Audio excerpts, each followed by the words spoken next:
சின்ன வயசில் ஒரு சில விஷயங்க பிடிக்காது அப்படின்னு இருந்ததுன்னா நாள் போக்கில் இதை சாப்பிட்டா இந்த பெனிஃபிட் கிடைக்கும், இதை சாப்பிட்டா முடிக்கு நல்லது, இதை சாப்பிட்டா ஸ்கின்னுக்கு நல்லது அப்படின்னு சொல்லியே சாப்பிட ஆரம்பித்த ஒரு பழம் தான் இந்த பப்பாளி பழம். ஸோ இப்போ எனக்கு ரொம்பவே பிடிச்ச பழத்தில் பப்பாளியும் ஒன்று தான். ஸோ இதில் ஒரு சூப்பரான ஸ்மூதி எப்படி செய்கிறதுன்னு பார்க்கலாம். அதுக்கு ஃபஸ்ட்டு நான் நல்ல பழுத்த பப்பாளியாக எடுத்து அதை மிக்சியில் இந்த மாதிரி ஆட் பண்ணிக்கிறேன். கூடவே ஒரு 3 டேட்ஸ் நல்ல ஒரு சுடு தண்ணியில் ஒரு 2 நிமிஷம் போட்டு அது ஊறினதுக்கப்புறமா எடுத்து அதையும் ஜாரில் போட்டு நல்லா பல்ப்பாக அரைச்சி எடுத்துக்கோங்க.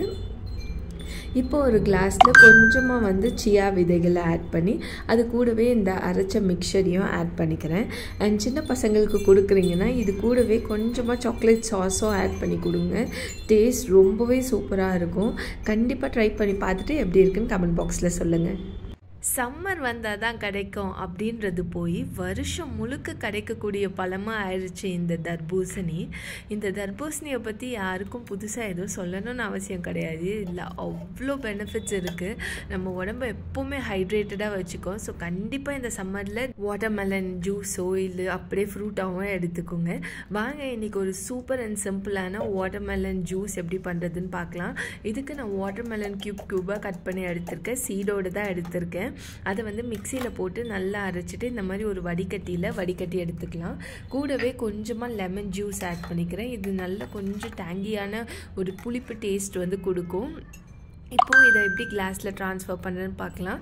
ஒரு கிளாஸில் கொஞ்சமாக சியா விதைகள் ஆட் பண்ணிவிட்டு அது கூடவே இந்த ஜூஸையும் இது கூட ஆட் பண்ணிக்கோங்க. மேலே டாப்பிங்க்கு நம்ம கொஞ்சமாக புதினா இலை வச்சுக்கலாம். ஸோ இது சூப்பரான ட்ரிங்க். கண்டிப்பாக ட்ரை பண்ணி பார்த்துட்டு எப்படி இருக்குன்னு கமெண்ட் பாக்ஸில் சொல்லுங்கள். ஹலோ ஃப்ரெண்ட்ஸ், வணக்கம். வாங்க இன்றைக்கி நம்ம சூப்பரான ஒரு சம்மர் ட்ரிங்க் எப்படி செய்கிறதுன்னு பார்க்கலாம். இதுக்கு தேவையான இன்க்ரீடியன்ட்ஸ் என்னென்னா, ஃபஸ்ட்டு நான் இன்றைக்கி ஆரஞ்சு எடுத்திருக்கேன். ஆரஞ்சு பார்த்திங்கன்னா இந்த மாதிரி சொலையாக எடுத்திருக்கேன். உள்ளே இருக்க சீட்ஸை மட்டும் ரிமூவ் பண்ணி வச்சுருக்கேன். அது கூடவே நான் இன்றைக்கி கொஞ்சமாக புதினா, அதுக்கப்புறம் முன்னாள் நைட்டே சோக் பண்ணி வச்சுருக்க சியா சீட்ஸ், இது எல்லாத்தையுமே நம்ம இன்றைக்கி எடுத்துக்கலாம் இந்த ஜூஸ் பண்ணுறதுக்கு. ஸோ ஃபஸ்ட்டு இந்த ஆரஞ்சையும் அதுக்கப்புறம் அந்த புதினாவையும் நம்ம மிக்ஸி ஜாரில் போட்டு நல்லா பல்ப்பாக அரைச்சிக்கலாம்.